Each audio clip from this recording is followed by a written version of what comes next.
Hey everybody, welcome back to Body Haven Soaps. My name is Darlene. I am the owner and creator of Body Haven Soaps, and on this channel my goal is to help inspire other creators create. I share recipes, techniques, steps, different things that I do, hopefully to inspire you guys to create different products. So today's video is going to be on making my aloe vera apple soap. It's one of my popular soaps. I mean, there's many different techniques and things that you can do, swirls, all kinds of stuff. This is a pretty basic soap. Nothing too crazy and out of the ordinary. The thing that's going to be different is we're going to use aloe vera in place of the water to dissolve our lye when we make the cold process soap. And I also put some coconut milk and kaolin clay in this soap because I find that it adds a lot of moisturizing properties to the bar, and it really does help with the feel of the soap after you use it on your skin. So that's what we're doing today. Hope you guys enjoy, and let's get into it. Okay, so I have everything measured out. We have our safety glasses, which we will get on to protect our eyes in case any lye splashes. We have our gloves, long sleeve shirts. As always, make sure you protect yourself from the lye when you're making your cold process soap.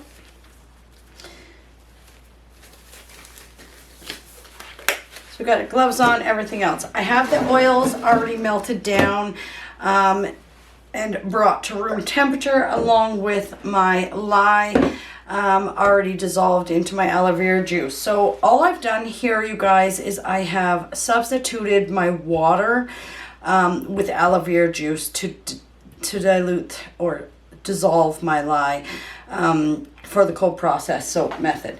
Now, I am putting in some coconut milk into this soap because it really does bring a lot of moisture to the bar and leaves a really good feel on the skin. So because I'm adding that liquid in, I have discounted my water in this soap recipe. So just to quickly tell you guys what I've done. So in my water, I only have a 30% water.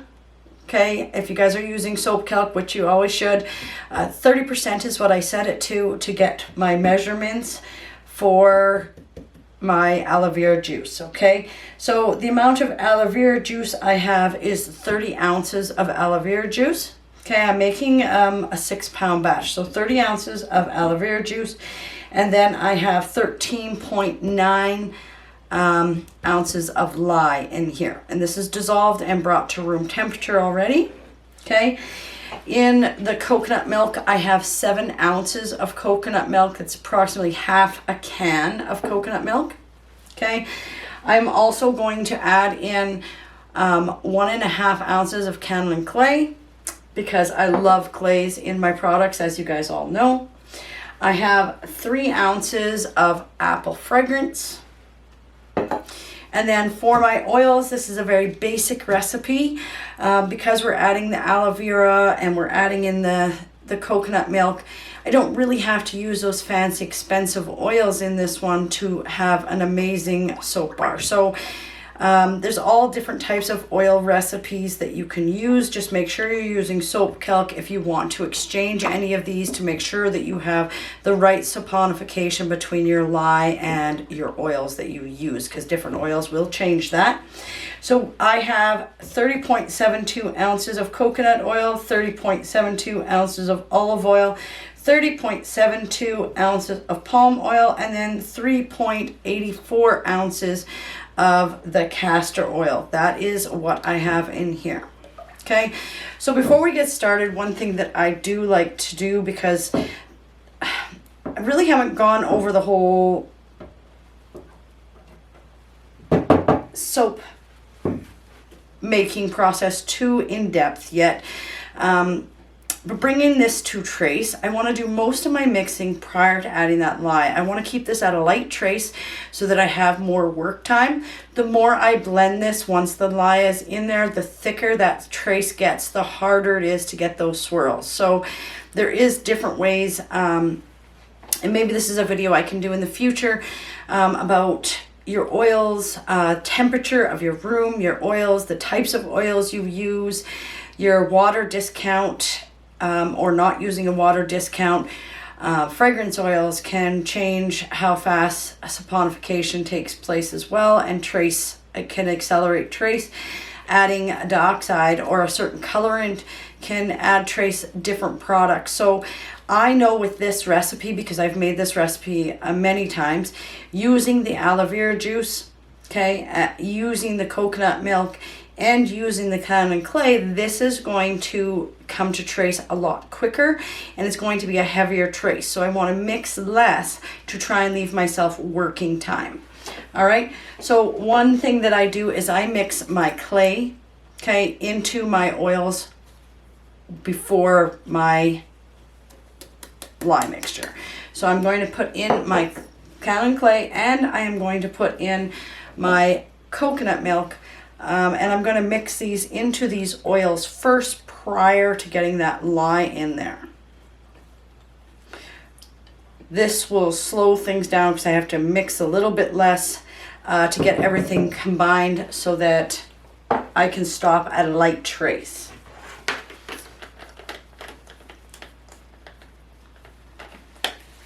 So I'm just going to get my mixer, get the air bubbles out, and I'm going to blend this really well until this is all incorporated.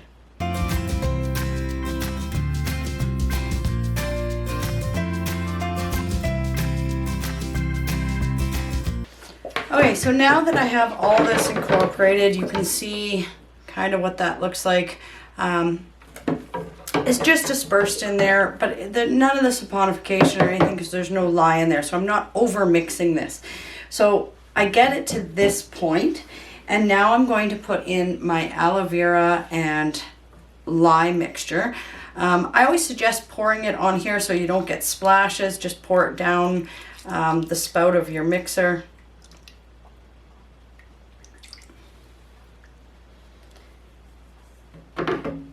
And now we have that aloe vera and lye in there, and we're just going to mix this just until I see no traces of oil. I want a very light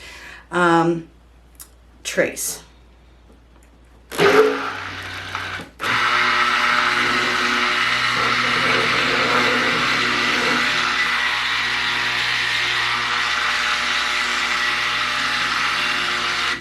So you can see I still have, I'm not sure if you guys can see that, I still have all of the oil swirls on top. That is not to trace yet. You need to have all of those molecules bound together prior to reaching trace.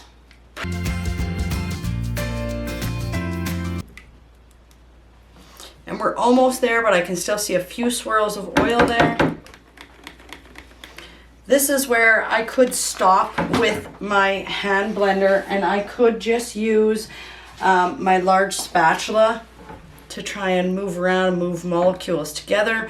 You don't want to overmix it because you're going to speed up your soap process, and when you speed up the soap process, you have less work time.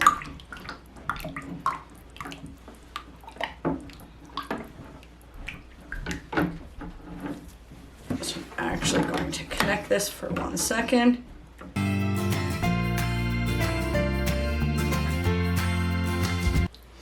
So you can see I've reached that nice light trace. I'm going to now pull my stick blender out. I don't want to keep mixing with my stick blender, or I will speed up the process and I will lose work time with this batch of soap.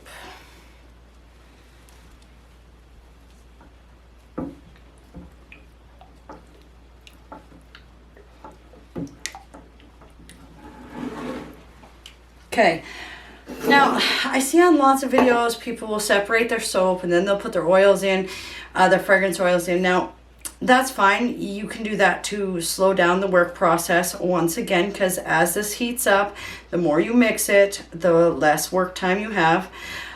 This is kind of a medium trace, so I've got it working pretty good already. I'm going to take this and I'm just going to put this into my soap batch. I'm not going to try and pour this into my different colors that I need and then put my fragrance oil in, because it's a lot more measuring, you need to be exact with what you're mixing in to keep your percentage of fragrance oil. So be really careful with that. I see people just free pour into their soap things.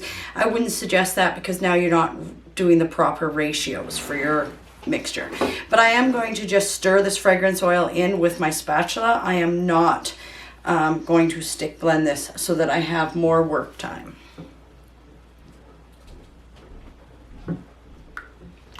Because saponification already started, I can easily do this with a spatula and not have to use my stick blender for this. Because the molecules have already started to react, therefore the fragrance oil blends in very easily just with a spatula. And you want to stir until you no longer see that fragrance oil floating around in the soap batter. Okay, now that I have that mixed in there, we're going to grab 2 containers. One is going to be for a lighter green, and the other one for a darker green. In about equal portions. And I will just take this. I love the smell of this fragrance oil. It's a green apple from Nature's Soap, and it is it sticks really well in cold processed soap. I've tried other green apple fragrances that didn't stick very well. All right, so because my base is going to be white, I'm going to mix this first. So I'm just going to set this aside, and I will stir these every once in a while to make sure that they don't start to solidify on me. And we're going to mix in a white base in here. Okay, so I have my titanium dioxide mixed into some distilled water. Make sure that you don't use a lot of water. That will cause glycerin rivers in your soap. But I am going to mix this in. Now, titanium dioxide will speed up the saponification process. So once again, I am just stirring with my little spatula here. I'm not bringing in that stick blender. But this just helps us keep the soap more of a white color.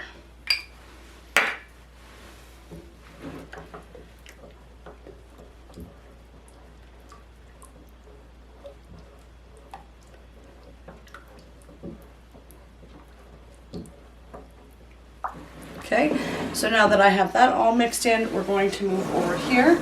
I am going to use titanium teal from Mad Mica.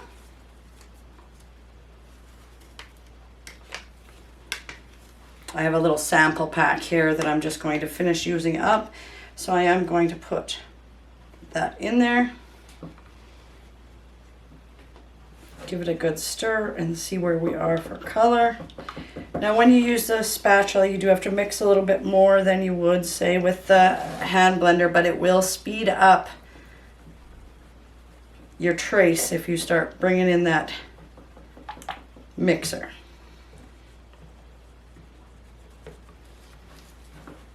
So it really just depends on what soap design you're doing, whether you just use the hand mixer or you use just your spatula.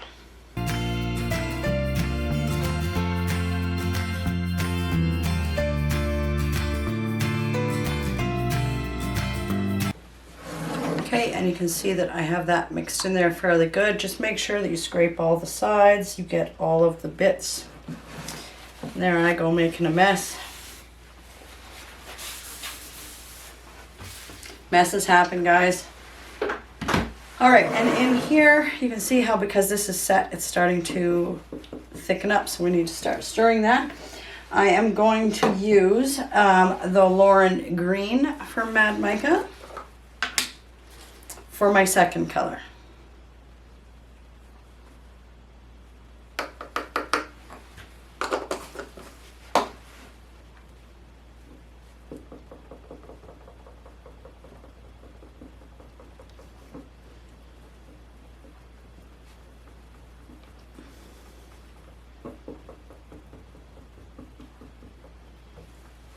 You can pre-mix your micas in a little bit of the oil out of your normal batch. is another way people can deal with the whole getting those micas blended in. I don't seem to have a problem with just stirring it in like this, as long as I don't over mix it with the blender. Okay, so we have our 2 colors of green here. And we'll grab our mold. Okay, so I'm just going to pour in some of this base color to start off with.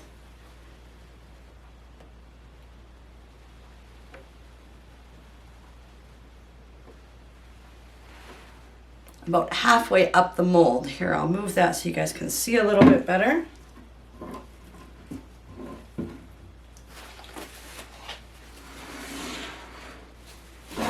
So this is about halfway up the mold. I'm then going to take my darker green and I'm going to pour it from a height so that it drops into the soap batter.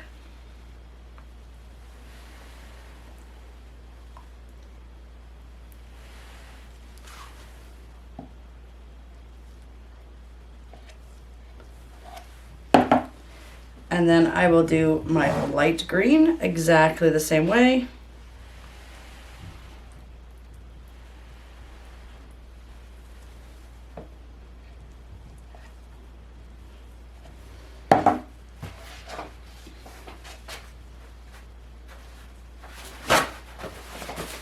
And then some more of the base to create more of those swirls in there. And I pour from a fairly good height so that it pushes those swirls around.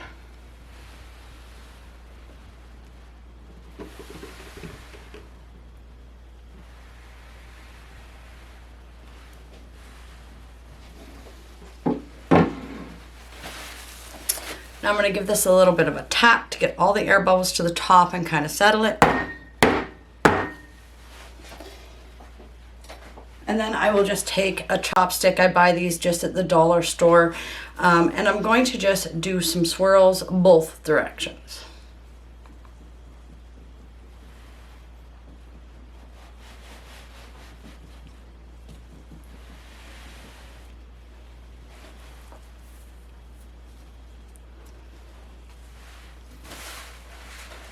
Okay. Like so. And then I'm just going to do a little bit of a decoration on top so that I can do some swirls.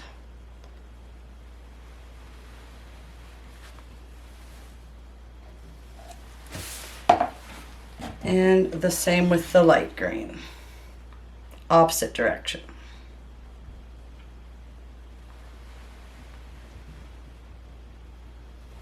Okay, and you can see my soap mold is completely full. I'm going to leave this sit for just a second so this starts to solidify. I will make my little swirls on top and move on from there. Now, as you can tell, I have extra batter left over in my containers. That's in case I'm making a higher top, but I just make the same batch, so I will just get some little molds to put these into that I can put this and slice this up for samples later on. One of these little molds just like this work really well for this.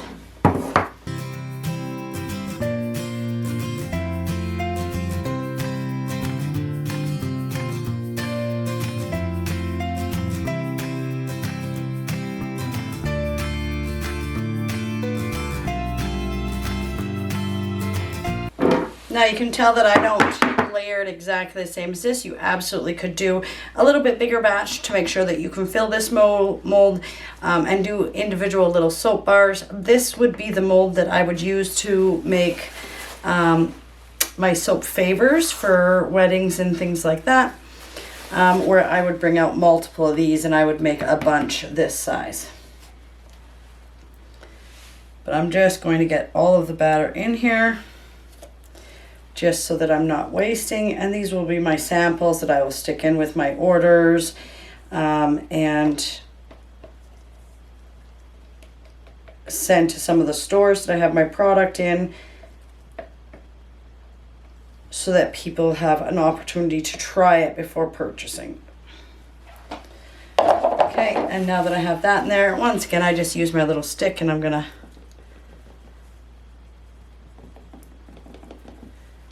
a little bit of a swirl.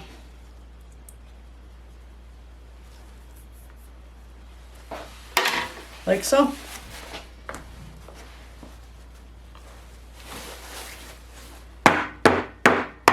Okay, so now let's take this and let's do our swirl down here that we have. So I'm just going to go and make little bits of swirl in here to add some texture to the top of this. And you guys, I am not the best top texturer in the world, or whatever you want to call it. Just play with it until you're happy with it, right? Until you experiment and you have those certain designs that you like. Really, you're just trying to create a little bit of texture, and I'm perfectly happy with that. I do like to take a piece of paper towel and just kind of wipe away my edges, just so that when I pull this out of the mold, it has nice square edges. I mean, I do trim my soap and bevel my soap, but it's a little cleaner. We will spray this with rubbing alcohol. Just helps with the formation of the frosting or that comes on the top. It just helps with some of that. So I always spray the tops of mine with some rubbing alcohol to help prevent frosting on the top. And now I will leave this sit for 48 hours, and I will bring you back when I demold it and I cut this. So we have let this sit for a day and a half, not quite 2 days. It's quite firm, so I'm definitely ready to be able to cut it. These molds, I really like them. They come apart really easy. And then we'll just fold this right out. That smells really good. So this is the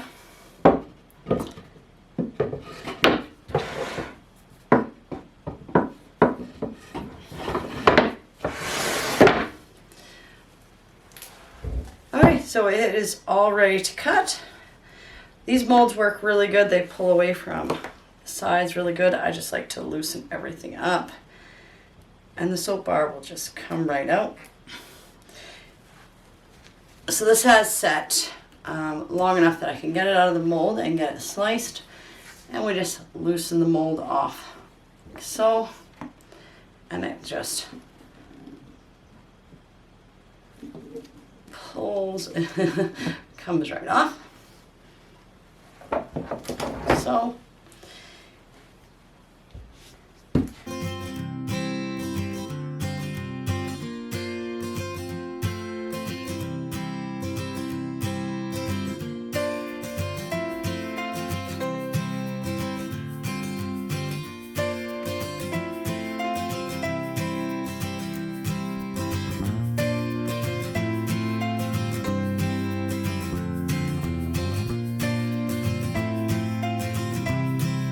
okay, and so this, all right, so we have all of this cut.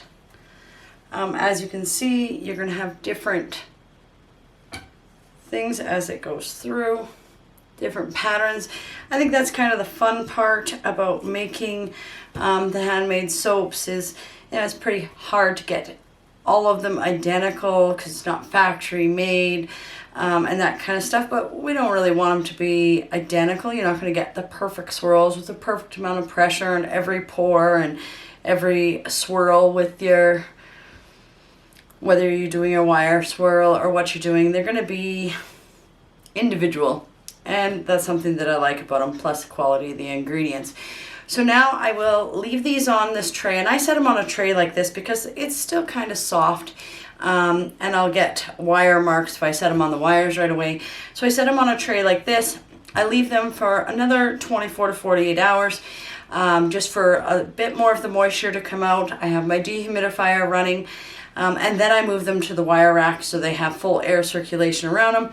And with these ones, because I put the coconut milk in, it will be 5 to 6 weeks before I will package these. But this is our green apple and aloe vera soap bars. Okay, hope you enjoyed, and we'll see you again soon.